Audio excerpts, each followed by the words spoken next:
अगर मुझे लग रहा है कोई कंसेप्चुअल एरर है तो फिर मैं वो पूरा सब्जेक्ट थ्रू एंड थ्रू पढ़ के नेक्स्ट जीटी देता था। तो मैं बॉटम 3 की जगह 5-6 सब्जेक्ट रिवाइज कर पाता था हर जीटी से पहले, और फाइन ट्यूनिंग बहुत अच्छे से कर पा रहा था। आपके माइक्रो के नोट्स जब मैंने पढ़ने स्टार्ट करे थे तो the first reading took me around 4.5 to 5 days।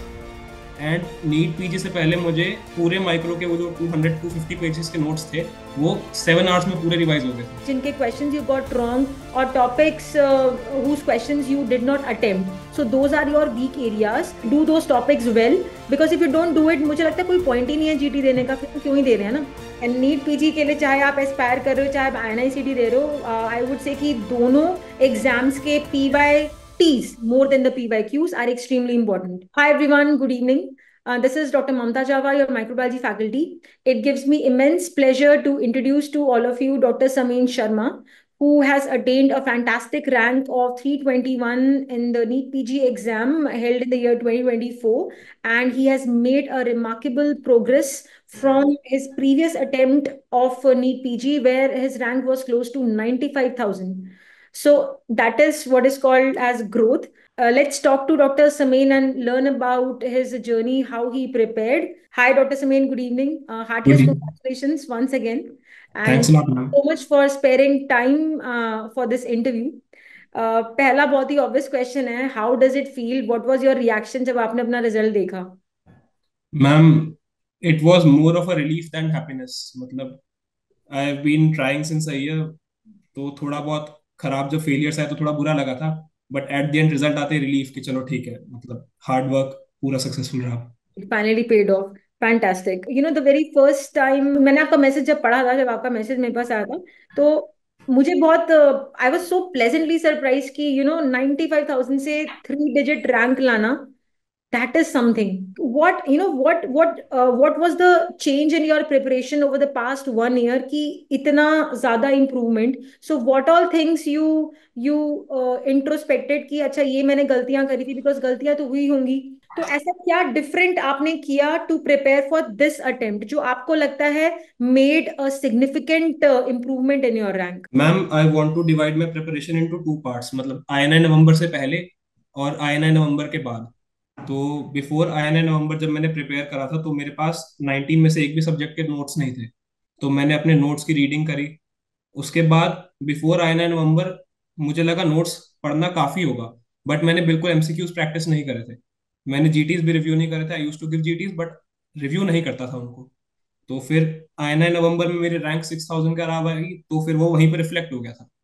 तो हम्म। उसके बाद पोस्ट आईएनआई नवंबर मैंने अपने friend, very dear friend of mine, doctor Krishna Ashish Das, he had all India rank of 30 names November. उसके साथ ma'am, he has been my constant support. उसके साथ बैठ के मैंने हर चीज जॉट डाउन करी कि क्या क्या गलती हो गई थी। तो एमसीक्यू प्रैक्टिस, उसके बाद मैंने डेली एमसीक्यू प्रैक्टिस शुरू करा था। ओके। जीटी को रिव्यू करना, वो बहुत इंपॉर्टेंट फैक्टर था मैम। जैसे GT when I use to review, मैं देखता था मेरे बॉटम 3 सब्जेक्ट ये है, नेक्स्ट टाइम वो पढ़ के देने की कोशिश करता था। तो इसमें भी मुझे एक बहुत मेजर फॉल्ट जो नवंबर के बाद रियलाइज हुआ कि हर चीज को पूरा पढ़ना जरूरी नहीं था उस टाइम पे। फॉर एग्जाम्पल, अगर कोई सब्जेक्ट में मेरी सिली मिस्टेक्स हो रही थी बहुत ज्यादा, हम्म। तो फिर मेरे को उसमें एमसीक्यू प्रैक्टिस की कमी थी। तो अगली बार मैं एमसीक्यू प्रैक्टिस करके देता था। अगर किसी सब्जेक्ट में मुझे ऐसा लगता था मैं फैक्ट्स भूल रहा हूँ, तो मैं सिर्फ फैक्ट्स पढ़ के उसको देना शुरू करा। अगर मुझे लग रहा है कोई कंसेप्चुअल एरर है तो फिर मैं वो पूरा सब्जेक्ट थ्रू एंड थ्रू पढ़ के नेक्स्ट जीटी देता था। तो मैं बॉटम 3 की जगह 5-6 सब्जेक्ट रिवाइज कर पाता था हर जीटी से पहले, और फाइन ट्यूनिंग बहुत अच्छे से कर पा रहा था। ऑल्सो एक्टिव रिकॉल मैंने आईना नवंबर के बाद ऐड करा था अपनी प्रिपरेशन में, उससे बहुत ज्यादा बेनिफिट हुआ था मुझे। ये फैंटास्टिक। अभी आपकी बात सुनते हुए मैंने एक इम्पॉर्टेंट चीज ऑब्जर्व करी है कि you always use to analyse your mistakes and made an attempt to improve it. ठीक है, मतलब अपनी गलतियों से सीखना। तो ये बहुत एक अच्छा पॉइंट आपने मेंशन किया कि जीटीज को आपने बहुत सीरियसली लिया। जैसे हमें भी कई बार कितने स्टूडेंट्स पूछते हैं कि जीटीज में स्कोर इम्प्रूव ही नहीं हो रहा। मुझे लगता है जीटीज में एक ही तरीका है इम्प्रूव करने का कि आपने आज जीटी दिया तो उसको सिंसियरली आप पहले सॉल्व कर लो and make a list of the topics जिनके क्वेश्चंस यू गॉट रॉन्ग और topics whose questions you did not attempt, so those are your weak areas. Do those topics well, because if you don't do it, मुझे लगता है कोई point ही नहीं है GT देने का, फिर क्यों ही दे रहे हैं ना। एक्सरसाइज एग्जैक्टली आपने करी, and the I mean it reflects in your result also. GTs एक अच्छा एक एक बहुत अच्छा माध्यम है कि एक जगह बैठो, फोन को फ्लाइट मोड पे रखो, एंड प्रेफरेबली आई थिंक जीटीज उसी टाइम पे देना चाहिए जिस टाइम पे ना एक्चुअल एग्जाम होता है, यस क्योंकि मैम। कई मुझे लगता है रात रात भर जगते हैं और फिर वो थोड़ी रूटीन थोड़ी अपसेट सी हो जाती है यस मैम। नाइट आउल्स की। तो I would suggest to all the students की अपनी रूटीन ऐसे रखो एटलीस्ट क्लोज टू एग्जाम्स, कि you are fresh during that part of the day when you are suppose to attempt the paper. तो yes ये ma'am. Fantastic point आपने raise किया GTs वाला। And coming to the notes, तो आप notes को और पीवाई क्यूज से जो पॉइंट्स आप पढ़ते होगे उसको कैसे यूज किया? Did you amalgamate the points from PY Ts PY Qs into your notes only, या अलग से आप नोट्स बनाते थे when you were doing the previous year questions? Ma'am मैंने सब्जेक्ट्स को दो पार्ट में डिवाइड करा था। एक सब्जेक्ट्स जिनके मैं complete notes through and through पढ़ता था, बी इट एनी रीडिंग। तो इन नोट्स में मेरे फर्स्ट और सेकंड ईयर आते थे।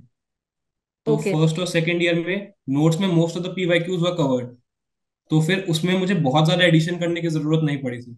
जो शॉर्ट सब्जेक्ट्स थे प्लस ईएनटी ऑफ्थेल ऐसे सब्जेक्ट्स में मैं थोड़ा शॉर्ट कोर्सेज की तरफ इंक्लाइंड था। तो उसमें मैं पीवाई क्यू से ऐड करके उन चीज को कंप्लीट कर लेता था। तो ओवरऑल एंड में रिवाइज हो जाता था। ओके फैंटास्टिक, ये भी बहुत अच्छी एक्सरसाइज है, and this is a very good way of smart studying. कि आप मान लो कोई पीवाई क्यूज कर रहे हो, आप you are watching some video, ठीक है, लेट्स से चलो आप माइक्रो देख रहे हो, अब आपके पास ऑलरेडी माइक्रो के नोट्स तो हैं ही, है ना? तो मैं भी यही बच्चों को सजेस्ट करती हूँ कि जब आपके एक बार वीडियो लेक्चर से या आपने जो भी सोर्स यूज किया है, एक तो एग्जॉस्टिव नोट्स होते ही हैं, एक बार तो अच्छे से डिटेल में पढ़ना ही होता है। Yes ma'am. Concept can not be replace with anything, है ना, शॉर्टकट तो मारने नहीं है। यस लेकिन मैम। आप चाहे कोई शॉर्ट कोर्स कर रहे हो, चाहे रैपिड रिवीजन अटेंड कर रहे हो, या पीवाई क्यूज ही देख रहे हो, उसमें अगर हेयर एंड देयर कुछ एक्स्ट्रा पॉइंट मिले तो नोट्स में ही ऐड करो। Yes don't ma'am. Start making notes from scratch, नहीं तो यस हमने मैम। क्यों बनाए पहले डिटेल में नोट्स? एंड कई बार बच्चे ये भी मेरे ख्याल से कंफ्यूज हो जाते हैं सोच सोच कर कि अच्छा रिवाइज कैसे करें। But I think every time we revise a topic, the time being taken for revision becomes less and less and less, है ना? और यस पिक्चर मैम। बिल्डअप होती है कि कॉपी के इस पेज पे इस कलर से ये लिखा है, ये यस नया मैम। पॉइंट था। तो ये बहुत बहुत important. You did the same thing, right? That's ma'am what. One thing I'd like to mention ma'am, मतलब आपके माइक्रो के नोट्स जब मैंने पढ़ने स्टार्ट करे थे, तो the first reading took me around 4.5 to 5 days। And NEET PG से पहले मुझे पूरे माइक्रो के वो जो 200 to 250 पेजेस के नोट्स थे, वो 7 आवर्स में पूरे रिवाइज हो गए थे वो। इतना, और मैम वो इतने कंसाइज नोट्स थे, मैंने आपको मैसेज में भी यही मेंशन करा था कि over the readings increased they were more easier to retain. Thank you so much, and I am so glad to know कि the notes helped you. And यही बिल्कुल this is the message which should go to the students, क्योंकि I feel very sad at times जब मैं देखती हूँ ना कि शॉर्ट कोर्सेज के पीछे ही भागना, just in a rush to complete the course, complete all the 19 subjects. There are no shortcuts, guys. तो आपको डिटेल में तो पढ़ना ही है हर सब्जेक्ट, बिकॉज अभी अगर आप नीट पीजी का पेपर ही एनालाइज कर लो, इट वाज थोड़ा अजीब सा ही पेपर था इस बार का। यस लेकिन मैम। जैसे अगर हम डॉक्टर समीन की जर्नी के बारे में बात करें, तो चीजें तो वही थी, कंटेंट तो वही था, आपके कंसेप्ट कंसोलिडेटेड हैं, आपने ढंग से नोट्स को यूज किया है, just like doctor Sameen did. He use to incorporate few extra point which he found in the PYQs or any other video he was watching in his old notes only, and he did GTs very very seriously.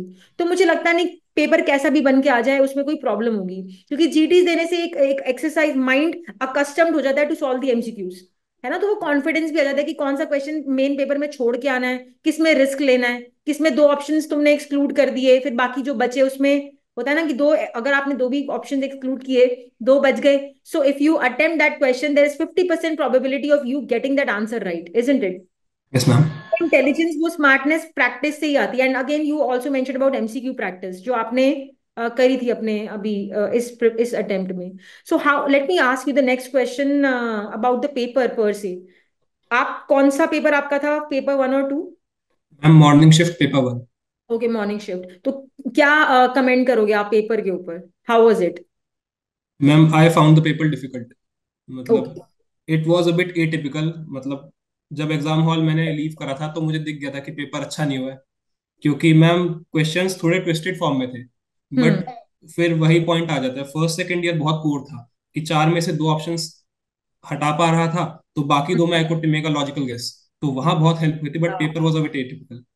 Okay, so even though it was an apparently difficult paper, your result is fantastic, which goes on to again imply the same thing कि अगर आपने ढंग से concepts पढ़े हैं, ढंग से GTs करे हैं, पूरे साल तपस्या करी है, तो पेपर जैसा भी आ जाए उस टाइम आप परफॉर्म कर जाओगे, है ना? जैसे अभी आपने बोला कि आप you were able to rule out two options very easily and then you took a logical guess, you went ahead and attempted that question and here you are giving us this interview. Thank you. और revision के बारे में आप थोड़ा अगर please बताओ कि revision how frequently did you revise, any specific strategy you adopted for revising things? Yes ma'am. Hmm. Ma'am when I started studying, तो पहली रीडिंग तो नोट्स के साथ फेमिलियर होने में लग गया था, कि नोट्स के साथ फेमिलियरिटी बनाई। फिर जब मैंने सेकंड रीडिंग करी तो फिर उसमें मेरा रिटेंशन इंक्रीज हुआ था। तो जब मेरा सेकंड रीडिंग में रिटेंशन इंक्रीज हुआ था, उसके बाद फिर मैंने एमसीक्यूज प्रैक्टिस करना शुरू करा उसी सब्जेक्ट के। तो आईएनआई नवंबर से पहले एमसीक्यू प्रैक्टिस कम था, लेकिन आईएनआई नवंबर के बाद जब मैंने नेक्स्ट रीडिंग अपनी शुरू करी, तब मैंने इस चीज को थोड़ा अलग तरीके से अप्रोच किया। मैं पहले एमसीक्यू पढ़ता था, फिर कोई सब्जेक्ट रीड करता था, और उसके बाद देखता था अगर कोई पॉइंट मुझे लग रहा है कि नहीं यहाँ पे दिक्कत हो सकती है, तो नोट्स में उसको मैं हाईलाइट कर देता था। फिर उसके सब्सिक्वेंट रीडिंग में मैं उस पर ज्यादा फोकस करता था कि ठीक है ये पिछली बार भूला था तो अब ध्यान आना चाहिए ये चीज। तो ओवर रीडिंग्स जैसे इंक्रीज हुई थी, तो द अमाउंट ऑफ नोट्स जिन पे मुझे स्ट्रेस देना था वो कम हो गया था, तो वो इजियर होता चला गया आगे। Okay, fantastic.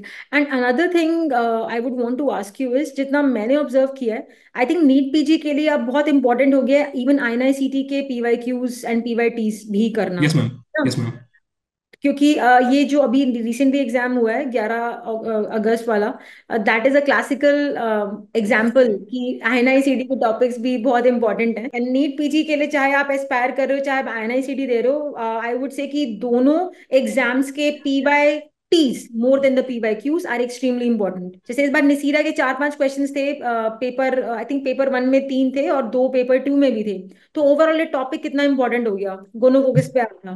तो जब आप अगर सिर्फ पीवाई क्यूज पे अटके रहोगे, मान लो आपने सिर्फ कल्चर मीडियम रट लिया एंड नेक्स्ट पेपर में गोनोकोकस के ऊपर कुछ और पूछ लिया, है ना? तो बेटर है कि आप वो पूरा बैक्टीरिया या पूरा टॉपिक जो भी वो सब्जेक्ट की हम बात कर रहे हैं वो पूरा टॉपिक आप ढंग से पढ़ो, है ना? एंड कुछ स्टूडेंट्स मैंने देखा है, they just devote all their time and attention and energy to the major subjects, है ना? तो कई बार माइनर सब्जेक्ट्स को इग्नोर कर देते हैं, derma hmm. Just for scoring. तो हम्म। उस पे आप कुछ मैसेज देना चाहोगे स्टूडेंट्स को? मैम जो शॉर्ट सब्जेक्ट्स थे, एज यू मेंशन स्कोरिंग बहुत थे, तो उनको कंप्लीट करना भी काफी इजी था। कि मतलब मैंने एक बार हर शॉर्ट सब्जेक्ट के मेन नोट्स पढ़े थे, लेकिन उसके बाद जब मैंने पीवाईक्यूज पढ़े तो उतनी डेप्थ में वो टॉपिक पूछे नहीं गए थे। तो फिर मैंने उन चीजों के लिए शॉर्ट कोर्सेज यूज किए, और शॉर्ट कोर्सेज से मल्टीपल रिवीजन लगाए, जिसकी वजह से उसके जो पीवाईक्यूज थे वो रिपीटिशन में भी हो रहे थे, और शॉर्ट कोर्सेज से जो मेन क्वेश्चंस थे वो मिस आउट भी नहीं हुए थे मेरे। और मेन नोट से जो भी ऐड करना था वो ऐड कर लिया उसके अंदर, तो वो स्कोरिंग भी था। और उसके अंदर बहुत नीश क्वेश्चंस आए थे, मतलब बहुत कंसेप्चुअल क्वेश्चंस उनमें आते नहीं थे, तो वो हम्म। बहुत स्कोरिंग हो गया था वहां पे। या so the idea is not at all to neglect the short subjects जो कुछ स्टूडेंट्स कर देते हैं, थिंकिंग कि मेडिसिन सर्जरी जैसे मेजर सब्जेक्ट्स के ही पीछे पड़े रहेंगे तो ज्यादा मार्क्स आएंगे, but I don't think that is true. Yes ma'am. Paper classical example है, if I am not wrong, surgery was a bit tough this time and yes so ma'am. Video. So मेरे ख्याल से जो जो ऐसे difficult questions होते हैं, see they are not doable even by the topper, so I don't think these kind of questions, bouncer questions, are going to decide your selection और your rank, है ना? Yes ma'am. Rare things are rarely asked, rather than running after the rare things and just devoting your time and attention to the major subjects. Give attention to the other subjects also, which should never be neglected, especially the short subjects.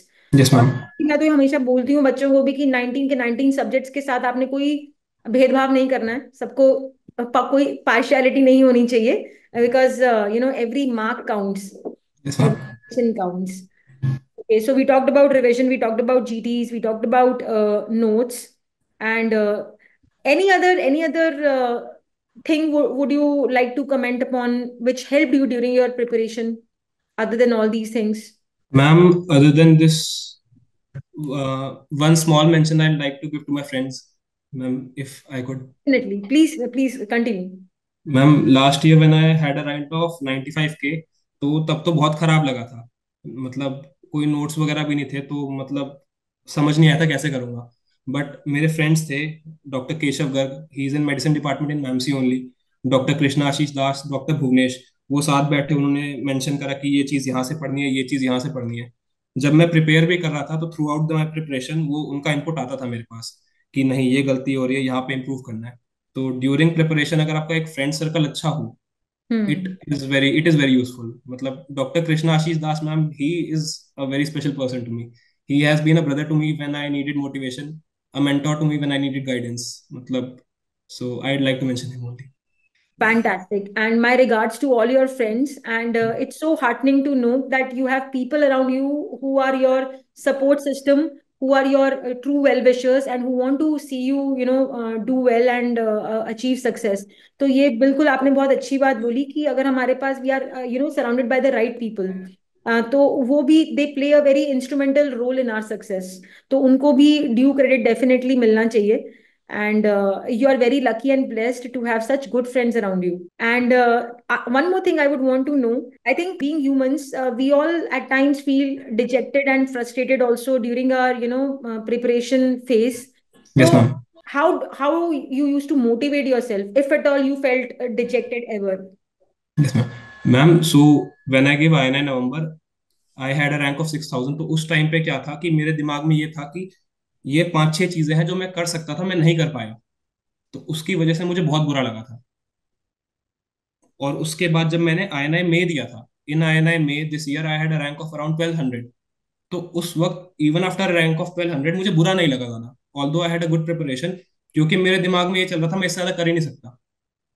तो वो चीज मेरे को NEET PG के बाद भी strike की थी कि अगर मैं इससे ज्यादा एफर्ट कर ही नहीं सकता तो जो रिजल्ट आएगा मैं एक्सेप्ट कर लूंगा। 6000 से 1200 रैंक आना, this is also progress, remarkable progress.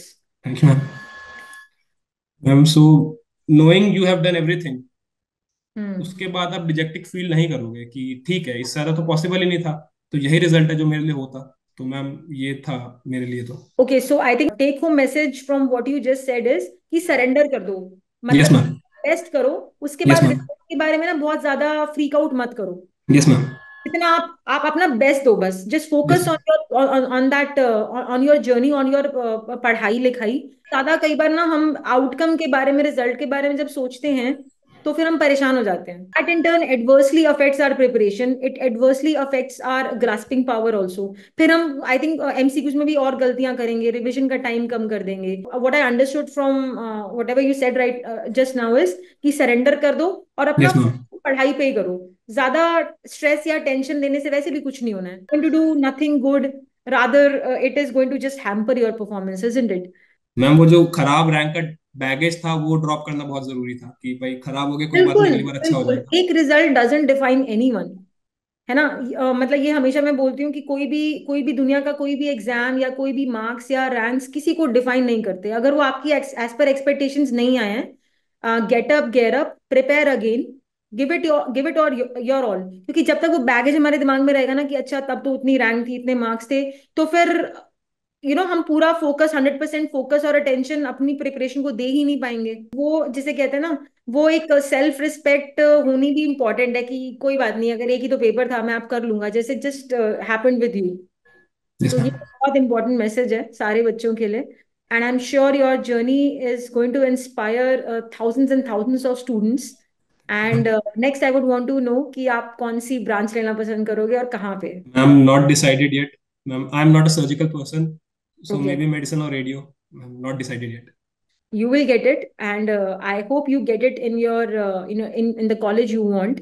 And thank you wish you all the very best for all your future endeavors. And once again, on behalf of the entire PW Medit team, I congratulate you, and I again thank you for sparing time for this interview. So on that note, we'll end this interview. So guys, that was Dr. Samin Sharma, who made a remarkable progress from 95,000 rank in last year's NEET PG to 321 rank in this year's NEET PG. and his journey is truly inspiring. And I would suggest all the students to follow what he has said. Do the GTs very, very seriously, sincerely, focus on concepts. Don't run after short courses. Do short courses only after you have got proper notes, from videos or any other source, so that your concepts are consolidated. Only Yes, then ma'am. the revision courses are going to help. Thank you so much, Dr. Samain. Thanks God a bless. lot, ma'am. Thank you so much. Thanks a lot, ma'am. Thank you.